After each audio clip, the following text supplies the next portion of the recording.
हूं और नाइंसाफी पर आवाज को बुलंद करता हूं, इसलिए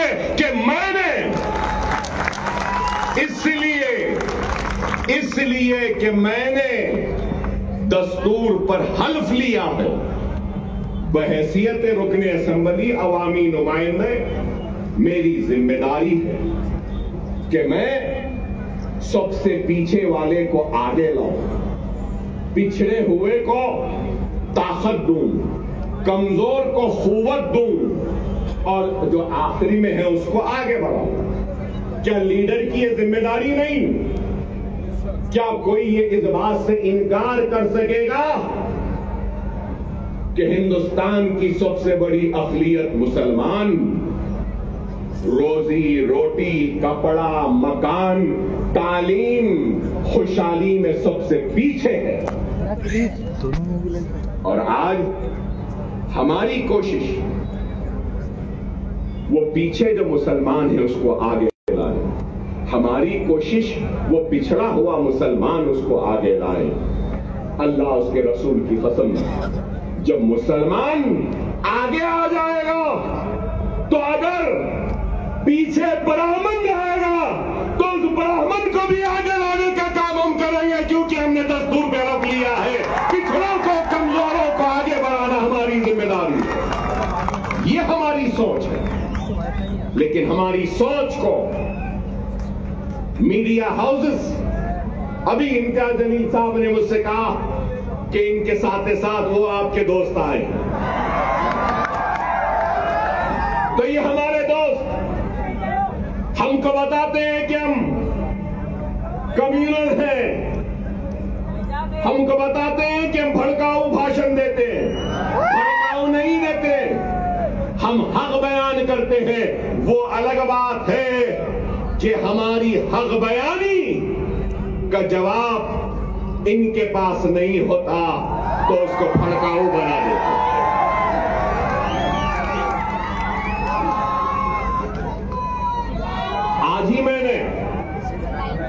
आज ही मैंने किसी न्यूज चैनल में देखा जिसमें योगी आदित्यनाथ ने अपनी तकरीर के नाम पर, घर वापसी के नाम पर, सर पे टोपी पहनने के नाम पर, दाढ़ी पालने के नाम से क्या ये मुल्क को कमजोर नहीं कर रही है? इसका जवाब दो मुझे। अगर हिंदू और मुसलमान को तुम लड़ाओगे, वाला मुसलमान इस मुल्क का किराएदार नहीं है। मैं कह रहा हूं नरेंद्र मोदी, ऐ योगी जी है ना मेरी जागीर है। हिंदुस्तान हिंदू, मुस्लिम, सिख, ईसाई, पारसी हर मजहब के मानने वालों का है। मजहब भगवान अल्लाह गॉड को नहीं मानने वाले का भी है, किसी एक का नहीं है। हम ये बात कहते तो इनको बुरा दिखता। अरे इस मुल्क का सबसे बड़ा मसला क्या है? बेरोजगारी। इस मुल्क का सबसे बड़ा मसला क्या है? महंगाई। इस मुल्क का सबसे बड़ा मसला क्या है? हर 2 मिनट 3 मिनट को रेप होते। इस मुल्क का सबसे बड़ा मसला क्या है? ग्रेजुएट्स को नौकरियां। इस मुल्क का सबसे बड़ा मसला क्या है? मुल्क की कमजोर इकोनॉमी को मजबूत करना। इस मुल्क का सबसे बड़ा मसला क्या है? पेट्रोल, डीजल, गैस की बढ़ती हुई कीमतों को नीचे लाना। इस मुल्क का सबसे बड़ा मसला क्या है? रुपये की गिरती हुई कदर को ऊंचा करना। आप बताओ, क्या बेरोजगारी को दूर करने कुछ हो रहा है? महंगाई को दूर करने कुछ हो रहा है? कहा कि जात पात की सियासत, अरे जात पात की सियासत बोल, ये तो मजहब की सियासत करेंगे, नफरत के बीज को बोते जाएंगे, असल मसाइल से तवज्जो हटाते रहेंगे। अगर कुछ है तो तलाक़ सलासा। अरे तलाक़ सलासा मसला नहीं है, हर मिनट में होने वाला एक रेप, यह हिंदुस्तान का सबसे बड़ा मसला है। एक औरत रात के अंधेरे में घूम नहीं सकती, खेतों में उसकी इज्जत और इस्मत को लुटेरे लूट रहे हैं, ये मसला है। अरे इस पे बात करो, इस पे कुछ करो। नहीं, मुसलमान ऐसा, मुसलमान के इतने बीवी, मुसलमान ऐसा करा, मुसलमान वैसा करा। अरे आप बताओ, तलाक़ सलासा हो गया, CAA NRC, CAA NRC. Parliament में थे इम्तियाज जलील साहब हर मसले पर।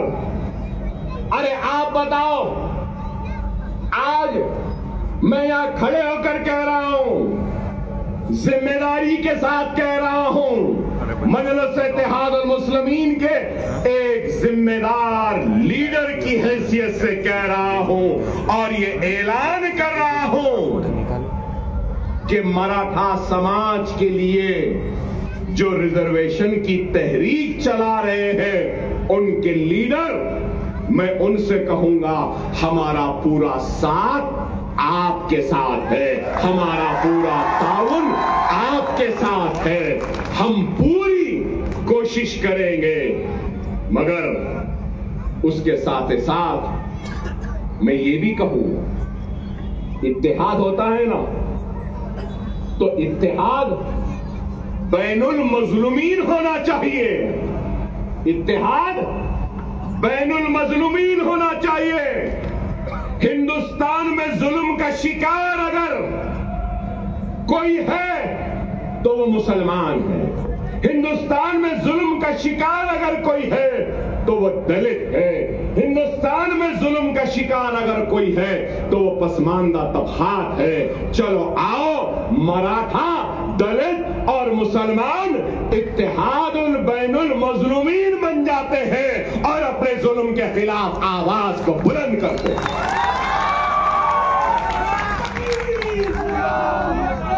मगर मेरी बात खत्म नहीं हुई।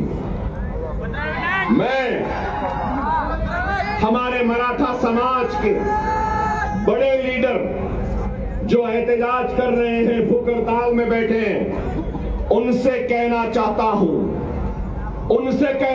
हूं, सिर्फ जरंगे पाटिल साहब से, सिर्फ मराठा समाज पिछड़ा हुआ नहीं है, पूरा मराठवाड़ा भी पिछड़ा हुआ है। क्या मराठवाड़ा पिछड़ा हुआ नहीं है?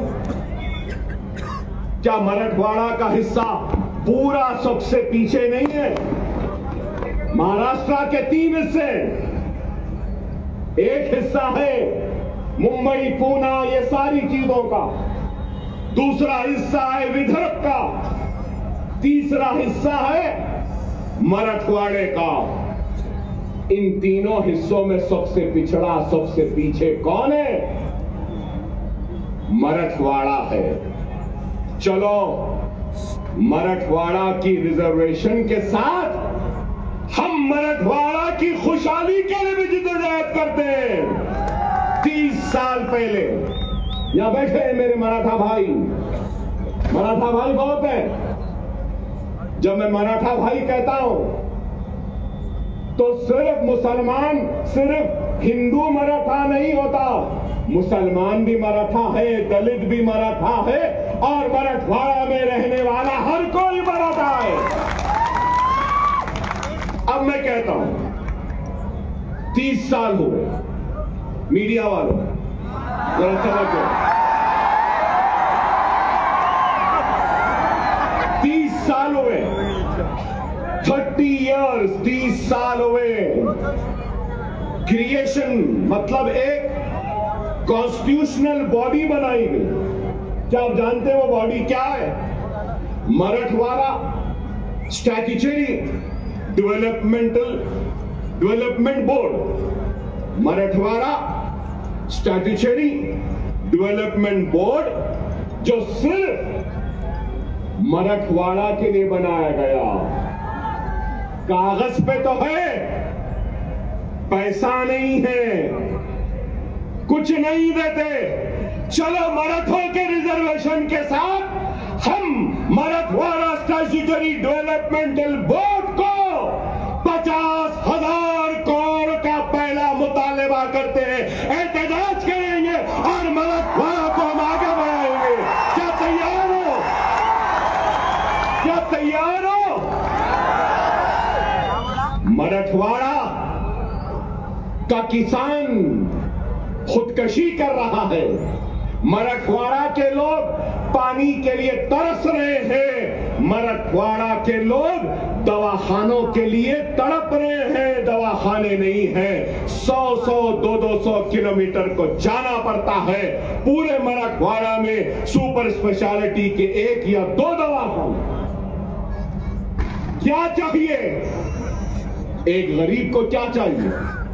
रोजी रोटी, बीमारी पर इलाज का इंतजाम आज है या नहीं बताओ?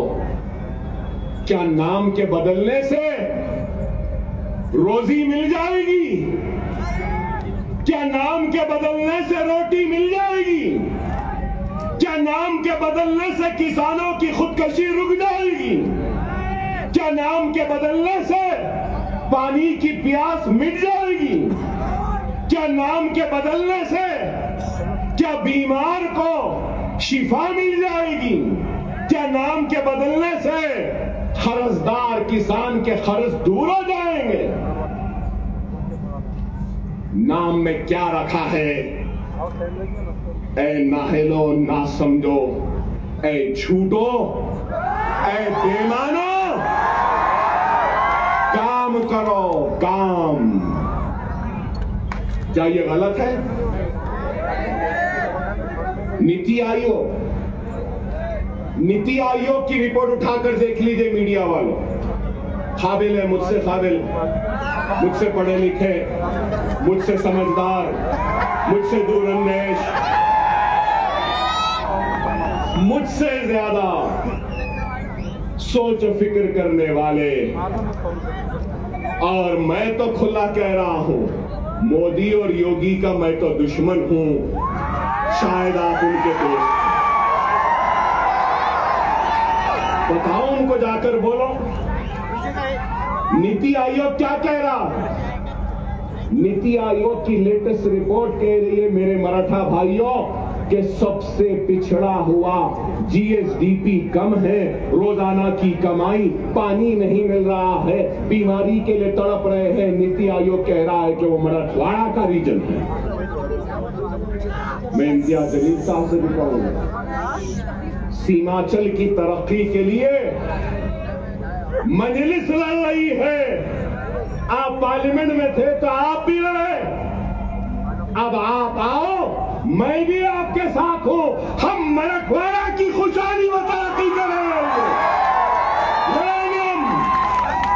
मराठों का साथ में लेंगे, मुसलमानों को लेंगे, हिंदुओं को लेंगे, मराठों को लेंगे, दलितों को लेंगे, एससीओ को लेंगे, एसपी को लेंगे, सबको लेंगे और मराठों और मराठवाड़ा के लिए हम लड़ेंगे।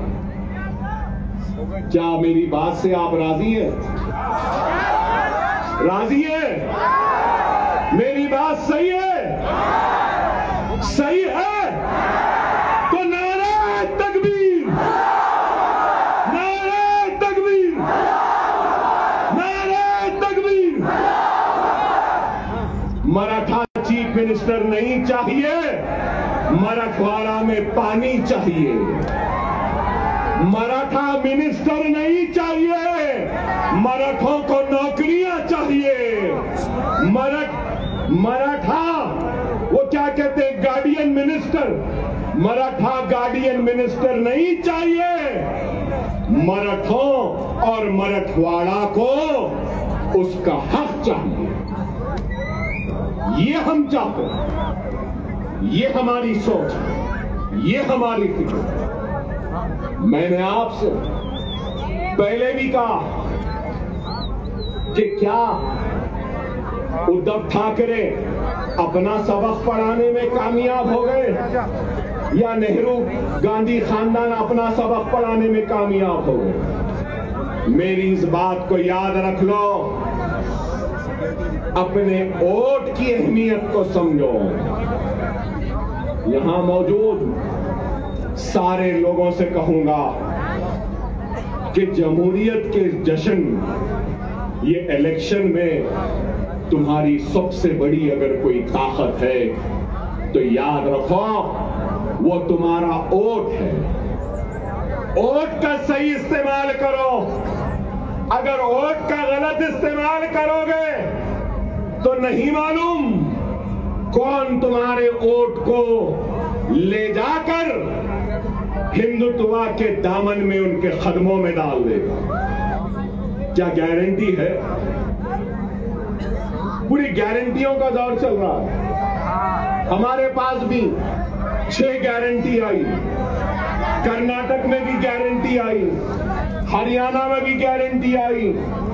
मिस्टर मोदी ने कहा कि मोदी की गारंटी, वाह वाह, ठीक है भाई, वहां भी गारंटी, यहां भी गारंटी, इनकी भी गारंटी, उनकी भी गारंटी, चाय वाले की भी गारंटी। गारंटी तो है, लेकिन ये गारंटी है ना, मैं ये यहां मौजूद ये लोगों का सवाल है, क्या शरद पवार गारंटी देंगे कि इलेक्शन के बाद आप मोदी के साथ नहीं जाएंगे? देंगे? क्या अजीत पवार साहब आप गारंटी देंगे कि इलेक्शन के बाद आप शरद पवार के पास दोबारा वापस नहीं जाएंगे? क्या उद्धव ठाकरे आप गारंटी देंगे कि इलेक्शन के बाद आप फिर चाय वाले के पास चाय की प्याली लेके नहीं जाएंगे? क्या शिंदे गारंटी देंगे कि इलेक्शन के बाद वो ठाकरे के पास दोबारा नहीं जाएंगे?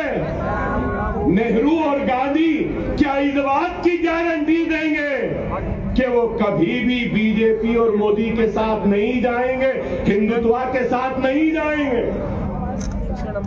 अरे आज कांग्रेस का शिवसेना के साथ इत्तेहाद करना ये है, इस बात को बोलना है, इस बात को तस्लीम करना है कि हम हिंदू हैं, हिंदुत्व पॉलिटिक्स हम में है और हम हिंदुत्व पॉलिटिक्स को कबूल करते हैं। डायरेक्टली तो कबूल नहीं किए, इनडायरेक्टली कबूल कर लिए। कोई ऐसा खाता है तो कांग्रेस ऐसा खा रही है। यही है, यही है। समझो मेरी इस बात को। सियासी इस शोर गुल में तुम्हारी आवाज गुम गई है। हर किसी की आवाज है, राव की आवाज है, रेड्डी की आवाज है, पाटिल की आवाज है, पटेल की आवाज है, गांधी की आवाज है, पवार की आवाज है, हर किसी की आवाज है। अगर आवाज नहीं है तो ला इलाहा इल्लल्लाह मुहम्मदुर रसूलुल्लाह कलमा पढ़ने वाले की आवाज नहीं है। और मैं इस सियासी शोर-गुल में नारे तकबीर अल्लाहु अकबर की आवाज को फिजाओं में गुंजाने के लिए जोरदार नारा लगाने के लिए आया हूं। अपनी जात के लिए नहीं आया हूं, मैं तुम्हारी इज्जत के लिए आया हूं, तुम्हारे वक़ार के लिए आया हूं, तुम्हारे वजूद का एहसास दिलाने के लिए आया हूं कि हम जिंदा हैं, हम मुर्दा कौम नहीं। तुम जिंदा कौम हो। अगर तुम जिंदा कौम हो तो उठो, उठो, एक मरकज़ सियासी पे जमा हो जाओ, उठो और एक हो जाओ। यही उठना 20 तारीख का दिन है।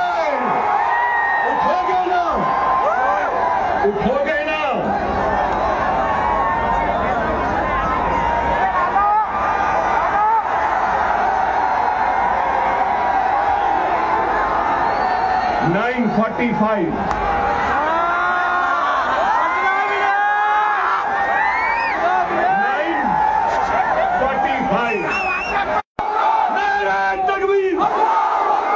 अल्हम्दुलिल्लाह, अल्हम्दुलिल्लाह। खुदारा मेरी बात को समझो, वक्त नाजुक है। हमारा सबसे अव्वलीन फरीजा क्या है? क्या है? महाराष्ट्र में बीजेपी और शिंदे सेना और अजीत पवार के हुकूमत को शिकस्त देना, हराना है। उसके साथ हमारी जिम्मेदारी है। जहां जहां हमारे नुमाइंदे हैं, हमको अपने नुमाइंदों को भी कामयाब करना। मैं आपके जोश की कदर करता हूं, आपके जोश का एहतराम करता हूं। याद रखो, वो कौम जिसके पास सिर्फ जोश है और होश नहीं, तो वो कौम कामयाब नहीं होती। वही कौम कामयाब होती है जिस कौम के पास जोश भी होता है और होश भी होता है। थोड़ी देर सुन ले, अपनी बात को खत्म करूंगा। 12 मिनट है।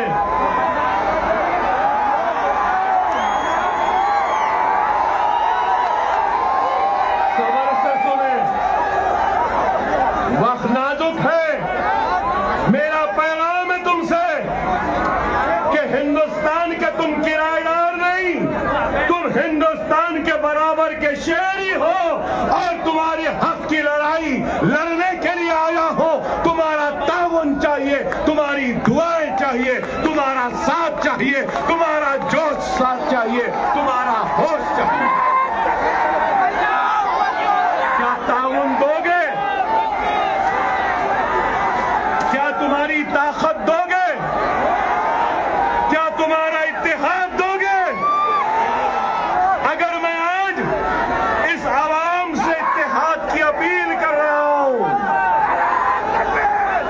तो मजलिस इत्तेहाद अल मुस्लिमीन से किसी भी वजह से दूर होने वाले हर फर्द, हर मर्द, हर खवातीन, हर कायद से अपील करता हूं कि आओ, इस जमात में आ जाओ, वापस आ जाओ। ये जमात तुम्हारी भी है, ये तुम्हारी थी। आओ,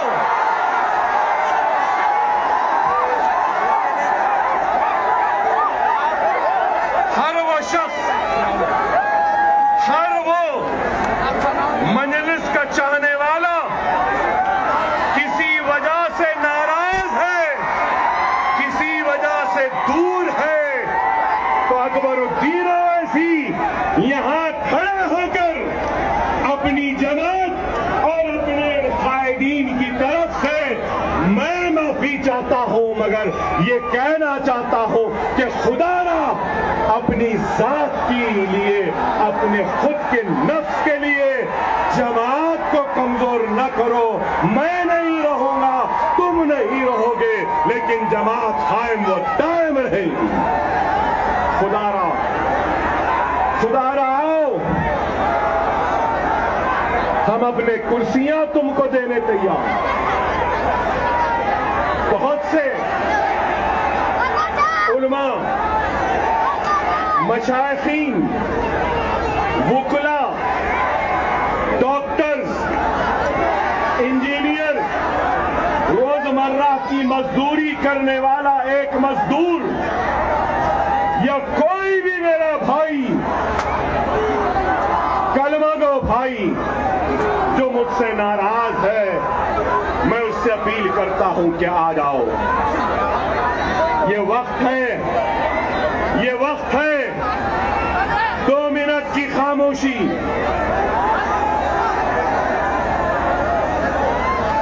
दो मिनट की खामोशी। मेरी बात को सुन लो। महाराष्ट्र की तारीख में ऐसा सुनहरा वक्त नहीं आया जो अब है। अगर हम मुनज़्ज़म, हम मुत्तहिद, हम एक, और अगर हमारे 10 एमएलए आ जाएंगे,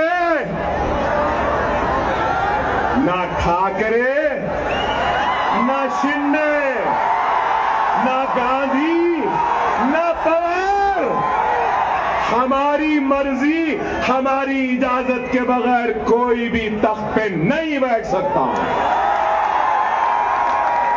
सुनहरा मौका है, समझो। तुम बादशाहगर हो। तुम क्या हो? बादशाहगर हो। जिसको चाहे तख्त पे बिठा सकते हो, जिसको चाहे तख्त पे औंधा लिटा सकते हो। समझो इस बात को। मैं किसी का नाम नहीं ले रहा हूं, मगर हर एक से अपील कर रहा हूं, आओ, ये तुम्हारी जमात है, ये तुम्हारी अपनी जमात है। अगर तुम, एक बात कहूंगा, एक बात कहूंगा, एक बात सुनो, सुनो मेरे भाई। एक बीज होता है ना, बीज, बीज को जमीन में बोते हैं ना। जमीन में बोने के बाद अपने पसीने से, अपने खून से उस जमीन को सेंचते हैं। वो बीज एक पौधे का शक्ल इख्तियार करती है। फिर उसके बाद वो पौधा एक दरख्त बनता है, और दरख्त बनने के बाद उस दरख्त में क्या आते हैं? फल आते हैं। फल। ये वक्त सुनो, ये वक्त सुनो। हमने बीज बोया, खूनो पसीने से सैंचा जमीन को, पौधा आया, झाड़ लगे, और वो झाड़ में आज फल है। ये फल खाने का वक्त है, फलदार दरख्त को काटने का वक्त नहीं है। खुदा ना इस बात को समझो। मेरे उलमा ये बात को समझिए, मेरे मशाइख इस बात को समझिए, मेरे डॉक्टर साहिबीन इस बात को समझिए, मेरे वुकला साहिबीन समझिए, मेरे गरीब मुसलमान भाइयों इस बात को समझो। ये फल खाने का वक्त है, फलदार दरख्त को काटने का वक्त नहीं है।